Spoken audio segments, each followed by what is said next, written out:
गौड़ जी को जल्दी भेजो, मजा आए, मतलब भेजने में बड़ा मजा आ रहा है। क्यों माता जी?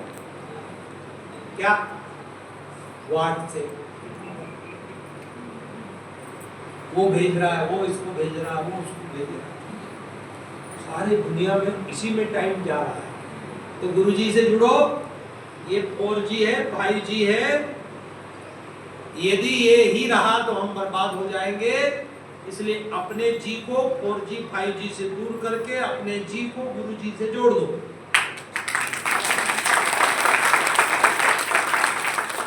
उनसे जोड़ दो। तो यज्ञ की साधना का 1 माला, 2 माला, 3 माला, 5 माला, 11 माला, 21 माला, 24 माला, 9 दिन का अनुष्ठान करने वाले कितने लोग हैं? आप साधना करो। एक दूसरा, आप यज्ञशाला बनाना, लोहे के कुंड मत रखो, चौड़े कुंड अच्छे सांचे बना के बनाना, कुंड बढ़िया हो, थोड़ा चौड़ा हो, ज्यादा गहरा ना हो, सुंदर कुंड बनाना। पूरी यज्ञशाला को बहने भाई मिलकर गाय के गोबर से, भैंस के गोबर से, गाय के गोबर से लीपना। और किसी गौशाला को आप बोलो कि लंबी लंबी डंडियां गोबर की बनाएं,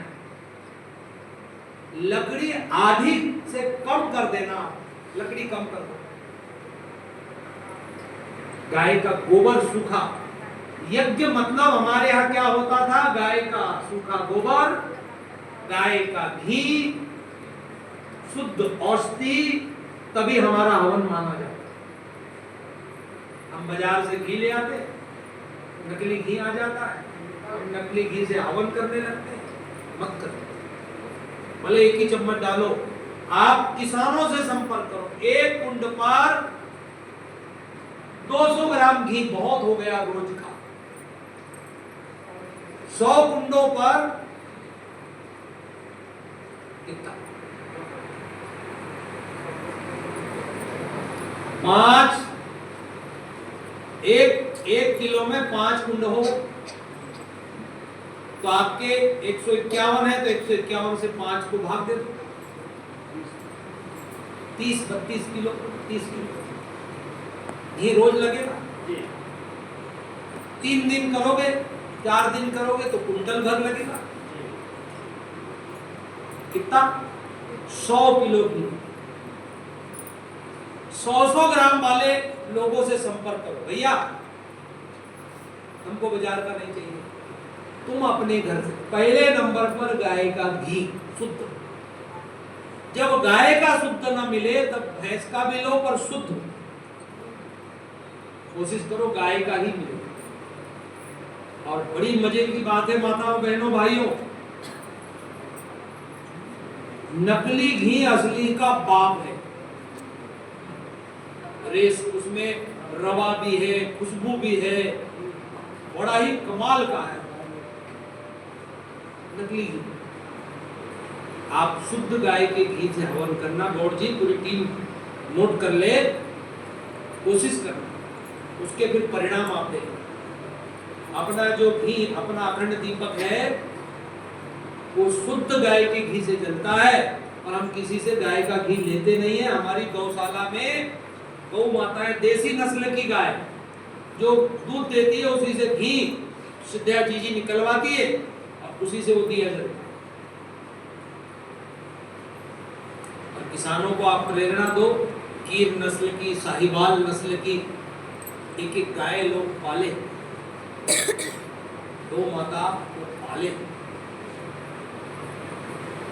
चलो कोशिश करोगे तो सब किसानों से आप संपर्क अभी से कर लो, और यदि आप संपर्क करेंगे तो आपको गाय का घी मिल जाएगा।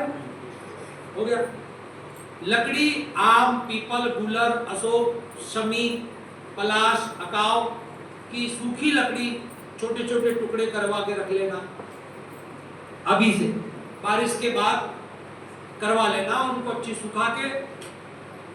4 जो समिधाएं होगी वो अकाव, अशोक, पीपल, बरगद, आम उसकी एक जैसी कितनी होनी चाहिए, इतनी लंबी, इतनी लंबी, एक साइज, चार चार अभी से तैयार कर ले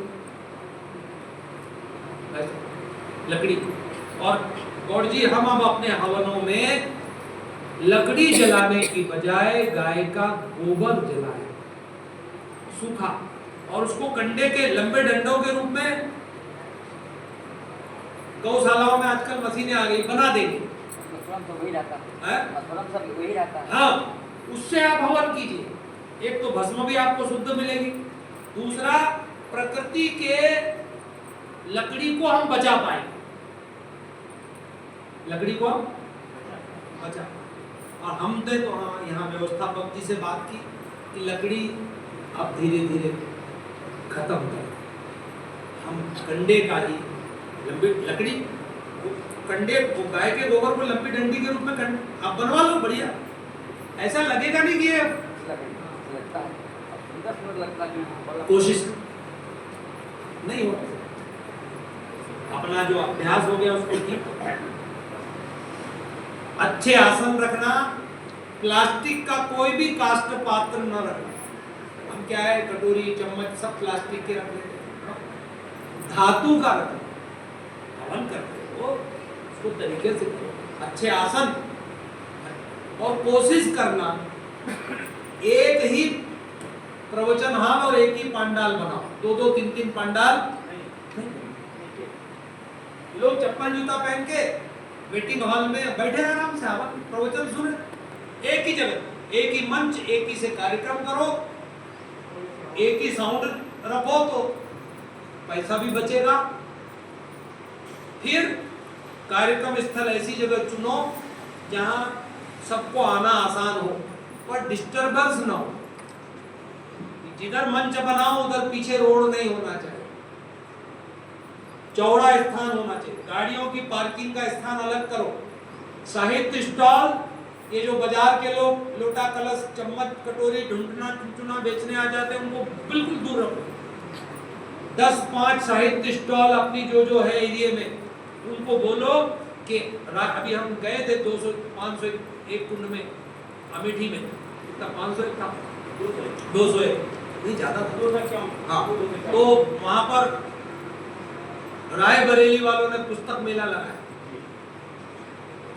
साहित्य गुरुदेव का बढ़िया प्रदर्शनी लगाओ, छोटी छोटी स्टॉल जिसपे धोती कुर्ता माला दीक्षा सेठ गुरुदेव की पुस्तकें हो। ये बाजार के लोग दुकान लेकर आ जाते हैं, घंटे घंटे तमाशे बेचते रहते हैं, अपनी दुकानों पर कब्जा करके बैठ जाते हैं, उनको भगाओ, थोड़ा दूर रोड के उस पार जाओ। झूले वाला आ गया, वहीं लगवा दिया आपने, मेला बनाना, झूले वाले को 2 किलोमीटर दूर आओ, जाओ उधर चला रोड के पार जाओ, वो भी कमाए खाए, लेकिन भागो उधर। हमारे इधर डिस्टर्बेंस, मंच के साइड में टॉयलेट बाथरूम बनाना मंच वालों के लिए, महिलाओं के लिए एक तरफ बढ़िया पर्दा वर्दा लगा के पानी की बाल्टी फरसी वर्सी रख के 2 लेटरिन 2 बाथरूम बना दो। बाद में वो मुर्गे उखाड़ के ले जाए, क्या मुर्गा उसको क्या बोलते हैं, वो शीट जो होती है उसको मुर्गे ही बोलते हैं गाँव में। गाँव में उसको क्या बोलते हैं। तो पानी वानी वहां रखना, ताकि कोई महिलाएं बेचारी 2-3 घंटा 4 घंटा हवन में रहेगी, किसी को टॉयलेट जाना हो तो कहाँ जाएगी। इस पर हम नहीं सोचते, हम आयोजन तो बड़ा करना चाहते हैं, पर इन छोटी बातों पर ध्यान दें। महिलाओं के लिए 2 लेटरिन 2 बाथरूम दूर, उसकी बैरिकेडिंग करके वहां पानी रखो, और कीचड़ ना हो, फर्शियां रख दो, ईंटें जमा दो, आनंद आ जाए। पुरुषों का दूर बनाओ, लेट बाथ दूर, मंच के पीछे साइड में छिपा के, टोली के लिए बना दो एक टॉयलेट बाथरूम। और गांव के भावनाशीलों को कहो कि जूता चप्पल स्टैंड बनाए। सबसे ज्यादा आदमी को डर लगा रहता है कि मेरा जूता न हो, वो अपने नीचे रख लेता है। मैंने देखा, मैं बहुत प्रैक्टिकल बातें करता हूँ।